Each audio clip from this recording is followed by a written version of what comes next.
김영훈의 두뇌 교육을 시작하겠습니다. 오늘의 주제는 엄마와 갈등을 일으키는 아빠의 유형입니다. 아빠의 육아 참여가 마음처럼 잘 되지 않은 이유 중에 하나는 가정에서 아이를 키우는 시기가 부부의 일평생 중 여러모로 힘든 때이기 때문입니다. 보통은 신혼 때 아이를 낳습니다. 신혼이란 30년 동안 서로 다른 환경에서 살아온 두 사람이 부부라는 법적, 사회적, 문화적 틀에 적응해야 하는 과제를 떠안는 시기입니다. 적응하는 과정에서는 심리적으로 힘들 수밖에 없습니다.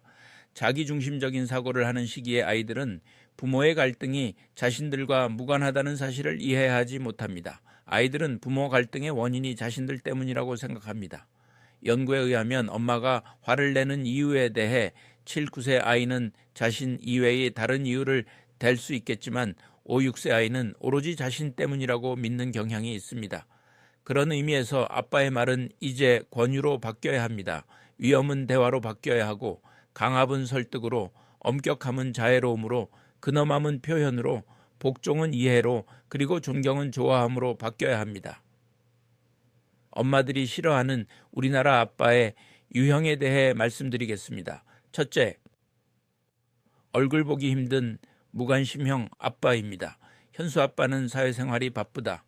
퇴근하면 대개 아이들이 잠든 후에 집에 오기 때문에 아이를 제대로 볼 시간도 없다. 엄마가 한 번은 아이에게 목욕을 시켜주라고 시켰는데 보통의 아빠들은 아이와 같이 욕조에 들어가 아이를 씻길 텐데 현수 아빠는 욕조 밖에서 아이를 욕조에 앉히고 샤워기로 아이 목욕을 시켜주었다. 아이와 같이 지내는 시간이 없으니까 아이에게 목욕을 시킬 때조차 스킨십을 극도로 제한하는 것이다. 현수 아빠에게 사회생활은 왜 하느냐고 물어보면 대답을 하지 못하고 머뭇거린다.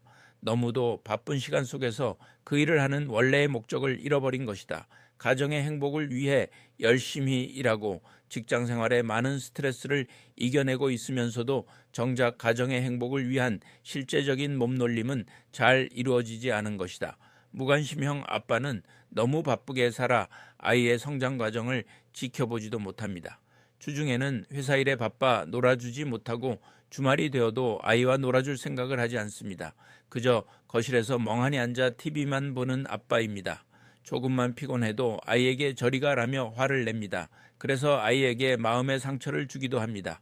퇴근하고 아이가 아빠를 쳐다보면 놀고 싶은 마음이 가득한데 그것조차 알지 못하고 외면합니다. 집에서는 간단한 놀이조차 하지 못하는 아빠이며 아이가 다가오면 겁부터 내는 아빠입니다. 둘째, 아이를 품에 넣고 무조건 감싸기만 하는 아이 우선 아빠입니다. 민재는 머리도 좋고 호기심도 많다. 책도 많이 읽기 때문에 생각이나 논리도 어른스럽다. 그러나 엄마의 입장에서는 학교 성적을 올렸으면 좋겠는데 민재는 학교 공부에는 관심이 없다. 화장실에서도 책을 읽고 밥을 먹으면서 책을 읽는데 학교 공부에 도움이 되는 책은 아니다. 엄마는 그것이 안타까워 끊임없이 잔소리를 해댄다. 민재는 논리적으로 엄마에게 대들고 심지어는 엄마 머리 꼭대기에서 논다는 생각이 들 정도이다. 엄마는 화가 나 민재 아빠에게 하소연하면 민재 아빠는 아이 편을 든다. 그러니 엄마의 잔소리가 먹힐 리가 없다. 엄마는 끊임없이 잔소리를 하지만 쇠귀의 경 읽기이다. 민재 아빠는 편안한 것을 좋아하고 아이를 우선하다 보니 엄마가 무시되는 것에 대해 별로 신경을 쓰지 않는다. 아이 우선 아빠는 아이가 잘못된 행동을 하여도 엄마를 무시하고 아이 편을 드는 아빠입니다. 아빠가 아이 편만 드니 엄마의 말을 아이에게 먹히지 않습니다. 엄마가 야단을 쳐도 아이는 아빠한테 달려가기 때문에 소용이 없습니다. 아빠는 아이를 금지옥엽처럼 생각하고 집에서 왕처럼 최고의 대접을 성장합니다. 아이의 말은 곧 법이 되어 집안을 호령합니다. 아이가 원하는 것을 아빠는 무엇이든지 해줍니다. 아이는 훈육이 제대로 이루어지지 않기 때문에 상대방에 대한 배려가 없고 이기적이어서 사회성도 떨어집니다. 셋째, 엄마와의 갈등 상황을 피하는 회피형 아빠입니다. 수영 아빠는 집에 늦게 들어온다. 회사 퇴근 시간이 늦은 것도 아닌데 집으로 귀가하지 않고 집 주변을 돌다가 밤늦게 들어간다. 수영 아빠가 집에 늦게 들어오기 시작한 이유는 엄마와 아이가 공부 때문에 맨날 싸우니 그 꼴이 보기 싫기 때문이다. 아들하고 같이 있으면 공부에 대해서는 한마디도 하지 않는다. 그저 아들과 운동을 하거나 게임을 한다. 엄마와 아이가 싸우는 것이 싫으니 자기가 관여하면 오히려 악화될 것이라고 생각하기 때문이다. 아이는 수영 아빠가 집에 있으면서 자기 편이 되었으면 은근히 바라는데 수영 아빠는 엄마와 아이의 중재자가 되기가 너무 힘들어 회피하는 것이다. 그래도 아이와 아침에 일어나면 같이 하는 것이 있다. 학교 운동장에 가서 같이 운동을 하는 것이다. 아이도 아빠와 같이 운동하는 시간이 가장 즐겁다. 엄마에 싸우지 않아도 되는 유일한 시간이기 때문이다. 회피형 아빠는 아이는 오로지 엄마가 키운다는 생각을 가졌기에 교육과 양육에서 아빠 역할을 회피하며 훈육은 아예 귀찮아합니다. 아내가 양육과 교육의 정원을 가져도 당연한 듯 무관심합니다. 그러다 고학년에 간섭을 하려고 하면 이미 언터처블 상태가 되어 있는 것을 알지 못합니다. 최고의 양육법이란 바로 엄마와 아빠가 함께하는 공동 양육임을 알지 못합니다. 뒤늦게 양육에 관심을 가지려고 하면 이미 관여할 수 없는 상태라는 사실을 뒤늦게 알게 됩니다. 넷째, 아이에 대한 기대치 낮은 방관자형 아빠입니다. 청각 주의력이 떨어지는 여자아이를 키우는 민지 아빠는 딸이 너무나 예쁘다. 민지 아빠는 재택근무를 하는데 수입도 좋고 아이와 지내는 시간도 비교적 많다. 그러나 딸에 대한 기대는 별로 없다. 그저 딸이 예쁘게만 자라면 된다고 생각한다. 직업이 필요하면 아빠가 마련해주면 되므로 굳이 아이가 명문대를 보낼 욕심도 없을 뿐만 아니라 기대도 하지 않는다. 그러니 공부에 대해서는 방관하는 편이다. 아이는 충동형이고 시각학습자이며 신춘동학습자이다. 기초학력 테스트를 하였는데 읽기는 평균보다 떨어졌으나 쓰기는 평균 수준이었고 수학에서도 다른 영역은 평균보다 떨어졌으나 도형 부분은 우수하게 나왔다. 부모는 모두 숙고형으로 아이가 말귀를 못 알아듣고 혼자 공부하지 않는 것에 대하여 곤혹스러워하였다. 그러다 보니 엄마의 잔소리가 많아지고 아이는 청각 주의력이 부족하니 부모의 잔소리에 그다지 주의력을 기울이지 않는다. 아이는 공부가 재미없고 10분도 집중하지 못하고 딴짓을 한다. 마음속에 떠오르는 일에 수시로 충동적으로 매달린다. 엄마는 아이의 공부를 챙겨주고 아이의 학교 준비물을 챙겨주느라 잔소리를 해대지만 민지 아빠는 그냥 웃기만 한다. 그저 딸이 예쁘고 딸아이가 귀엽게 노는 것이 좋은 것이다.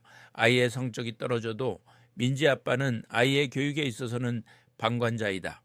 방관자형 아빠는 아이는 건강하고 예쁘게만 자라면 된다고 생각하는 아빠다. 아이는 학교에서 교사에게 야단을 맞고 성적이 떨어져도 아빠는 천하태평입니다. 굳이 성적표를 보자고 하거나 혼을 내지도 않습니다. 아이가 어떻게 자라던 커서 아빠가 다 해줄 수 있는 자신이 있으므로 아이에 대해 크게 기대하지 않습니다. 다른 아빠처럼 명문대학을 보내기 위하여 노력하지도 않고 그저 밝고 예쁘게만 자라면 된다고 생각합니다. 나머지는 아빠가 슈퍼맨이 되어서 다 해결해 줄 것이라고 생각하기 때문에 아이는 잠재력에 비하여 자존감이 낮고 성취감도 없습니다.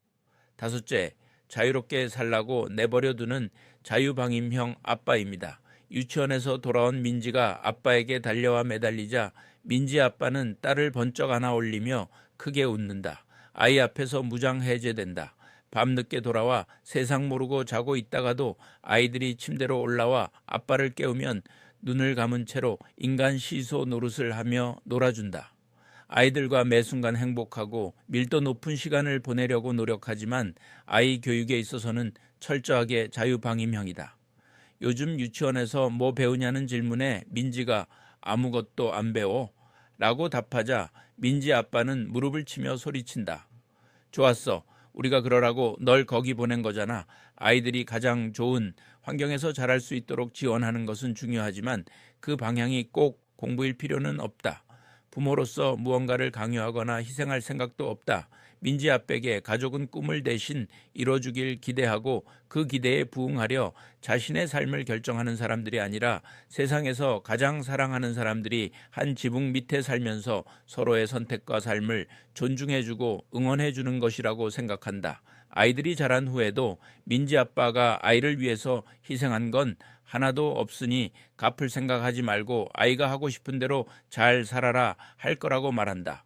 자유방임형 아빠는 아이의 감정에 대해 거리낌 없이 모두 받아주나 행동에 대한 대안을 모색하지 못하는 아빠입니다. 정말 아이의 감정을 존중하며 수용해 주기도 하나 가끔은 화가 나서 아이를 무시하듯이 가만히 두는 경우도 있습니다. 이럴 경우 아이는 자신의 감정을 표현할 수는 있으나 조절이 안 되어 또래 관계와 같은 사회적인 관계를 유지하는 것이 어려움이 있습니다.